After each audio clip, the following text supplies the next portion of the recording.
Welcome to Memorable Moment, where every story touches the heart and brings back the warmth of family and love. Today's story is one that might just remind you of a moment in your own life, a moment that truly matters. So sit back, relax, and let's dive into a tale that will stay with you long after the video ends. And if you enjoy heartfelt stories like this, make sure to stay until the end. We have so much more to share with you. First Love and the Letter from Long Ago.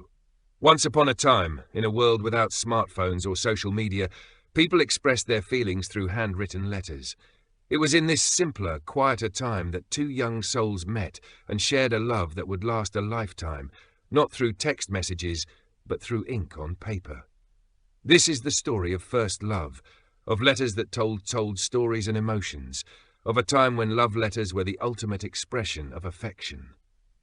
The story begins with Mary, a young woman in her early 20s, studying at a small liberal arts college in New England. It was the 1960s, and the world was changing in ways both big and small. The campus was filled with the hum of young voices, the rustling of autumn leaves, and the old brick buildings that seemed to whisper the history of time. Mary, with her auburn hair and bright eyes, was a literature major, passionate about the poetry of long ago, and dreaming of a love that mirrored the romances in her books. One fall afternoon, during a quiet visit to the campus library, she met John. John was a history student, not particularly outgoing, but with a quiet strength about him. He was different from the other boys Mary knew, thoughtful and introspective, with a love for stories and the past.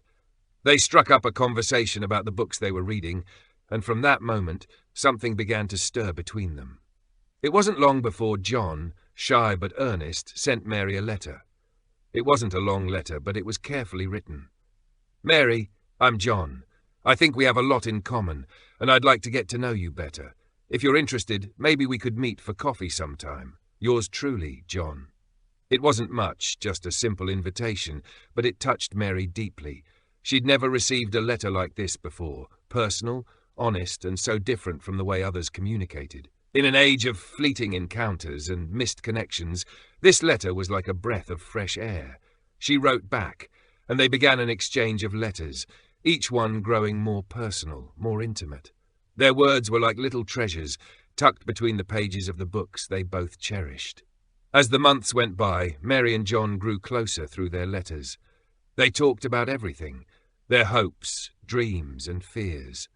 John wrote about his love of history, his desire to travel, and his longing for a life filled with meaning. Mary, in turn, shared her own dreams of becoming a writer, her thoughts on the changing world, and her quiet longing for something more than just the mundane life she knew. One day, after a few months of letters, John sent a letter that Mary would never forget. In it, he confessed something that had been on his heart for some time. "Mary, I've fallen in love with you. Not just through the words in our letters, but through the way you see the world. I know we haven't known each other long, but I can't ignore what's growing between us. If you feel the same, I would love for us to explore what this could be." Mary sat by the window, reading those words, and for a moment everything else seemed to fade away.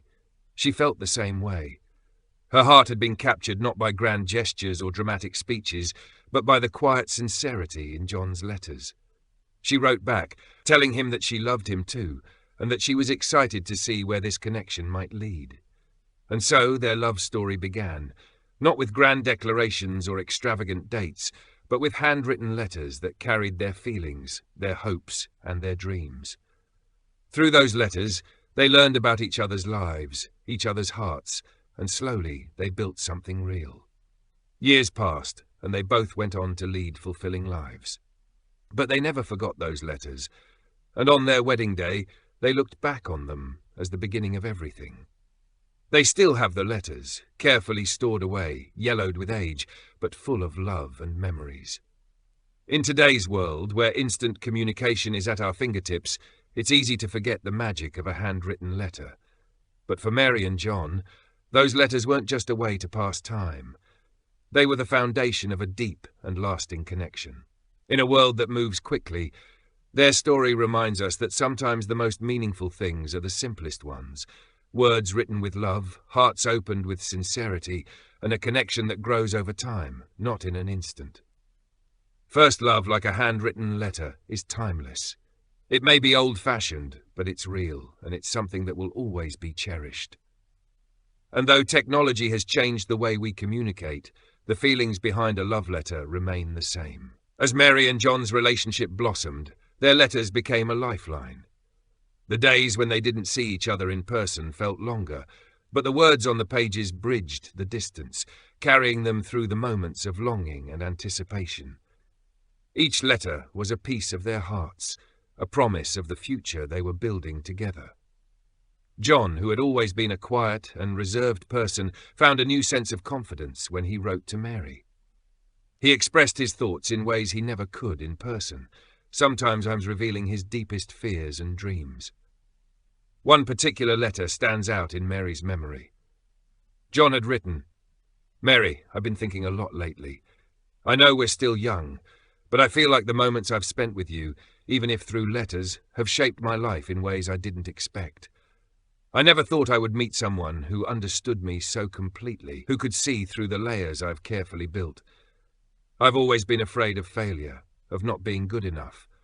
But when I read your words, I feel like maybe I could be someone worthy of love. I don't want to be afraid anymore. I want to be the man you believe I can be."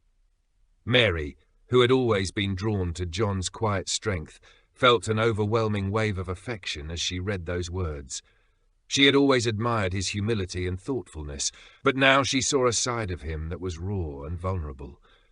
She knew he was giving her something precious, his trust, his insecurities, his hopes, and she cherished it deeply. In her reply she wrote, "John, your words are a gift I will always treasure. I've always admired how you see the world, so full of history, so rich with meaning. But what you may not realize is that you've already shown me the kind of love I've always hoped for. It's in the little things, in the way you listen, in the way you take the time to think before you speak. I believe in you, John. I always have." The exchange of letters continued like this, with each one drawing them closer. They shared their personal struggles, their dreams of the future, and even their fears about the uncertain road ahead. But no matter what, they always ended their letters with words of love and encouragement, promises that they would find their way together. Then came the day when John wrote, "Mary, there's something I've been thinking about. I want to build a future with you, and I can't imagine it without you by my side. I know I'm not rich, and I don't have all the answers, but I do know one thing. I want to spend my life with you. Would you be willing to marry me?" Mary, her hands trembling as she held the letter, knew in that moment that this was the next step in their journey. She had always known that John was the one for her, but hearing him voice it so openly filled her heart with joy. She wrote back saying, "Yes, John, I want to spend the rest of my life with you too. I can't wait to see where life takes us, as long as it's together." Their engagement was a quiet affair, without grand ceremonies or public displays. They continued to write to each other, sharing their thoughts and feelings as they planned for the future. But the letters no longer felt like something distant or separate from their lives. They were part of the fabric of their everyday existence. Every day they would write, even if it was just a few lines. They exchanged letters about their plans for the wedding, the dreams they had for their future home, and the small joys they found in the world around them. Years passed, and life took them in different directions. John eventually pursued a career as a history professor, while Mary became a writer, publishing novels and short stories inspired by the same dreams they had shared in those early days. But through it all, they kept writing to each other. The letters became more occasional, but they never stopped. Even as technology advanced and email and text messages replaced the old-fashioned art of letter writing, Mary and John never lost the charm of putting pen to paper. On their 50th wedding anniversary, they sat together in the living room of their home, now filled with books and memories. The room was quiet, save for the occasional crackle of the fire in the hearth. Mary reached over to the bookshelf and pulled out a box, the one that held all of their letters. "Do you remember this?"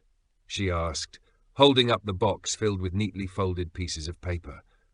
John smiled, his eyes softening as he looked at the box. How could I ever forget? These letters have been the story of us. They spent the evening reading through the letters, reminiscing about the early days of their love, the excitement of new beginnings, the uncertainty, and the joy of knowing that, no matter what, they had each other. You know, John said, his voice filled with warmth, I think we're still writing our love story, just in different ways now. Mary nodded, her heart full. Yes, we are. And it's been the best story I could have ever imagined. And so, the story of Mary and John continued, not just in the letters they had written, but in the life they had built together. Their love, first kindled in the pages of handwritten words, had endured through the years, growing stronger and more beautiful with time. As they grew older, they continued to write, not just to each other, but to the world around them, sharing the lessons they had learned about love, patience, and the power of words. Their story reminds us that, no matter the era, love is timeless. It doesn't need grand gestures or flashy technology to survive. Sometimes all it needs is a few simple words on a piece of paper, written from the heart.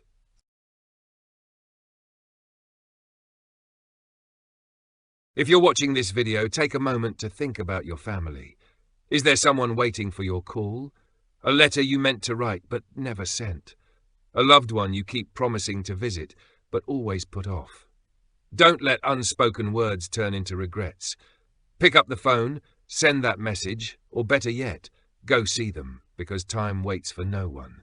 If this story touched you, hit the like button so more people can hear it. And don't forget to subscribe to the channel for more heartfelt stories about family, love, and the moments that truly matter in life. See you in the next story.